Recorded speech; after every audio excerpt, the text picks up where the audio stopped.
Guys তোমাদের বলা হয়েছিল যে ১৬ ডিসেম্বর দিন ভিডিও তৈরি করা হবে, তাই দেখো আমি ভিডিও তৈরি করছি এখন।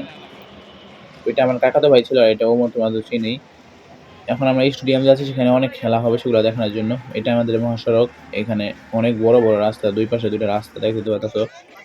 এখানে আসার পরে দেখলাম যে এখানে ছোট ছোট মেয়েদের খেলা হইতাছে, ওদের দৌড় খেলা হবে, যে আগে দৌড় দিতে পারে। তোমাদের মধ্যে আরেকটা কথা বলি যে এখানে কিন্তু ৪-৫টা খেলা আমি দেখছি এবং সেগুলো ভিডিও করছি, সেগুলো তোমাদের দেখাবো। এখন সেগুলো কিন্তু অনেক বড় হয়ে গেছে, ২০ মিনিটের ভিডিও হয়ে গেছে।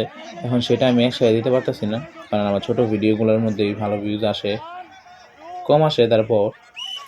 এখন এই জন্য আমি ৪-৫ দিনের মধ্যে, মানে ৪-৫ দিন এই ভিডিওগুলো ছাড়বো। এই দেখো ওদের খেলা হয়ে গেল, একজন কিন্তু পড়ে গেছে। তো এখানে কে জয়ী হয়েছে কিছু বুঝা যাইতেছে না। চলো আমার সামনে যাই, তোমাদের মাঠটা দেখাই।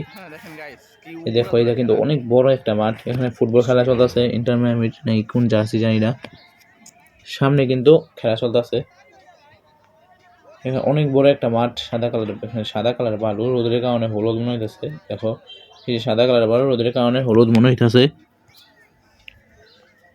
এটা কিন্তু অনেক বড় একটা মাঠ, সামনে যেটা খেলা হইতেছে ওইটা অন্য এলাকা, পিছনে একটা আমাদের এলাকা। তোমাদের ধাপে ধাপে ২-৩ দিনের মধ্যে আমি ভিডিও দেবো। সামনে কিন্তু সামনের ভিডিওগুলো অনেক মজা, তাই আমার পাশে থাকো, আমার ভিডিওগুলো দেখো।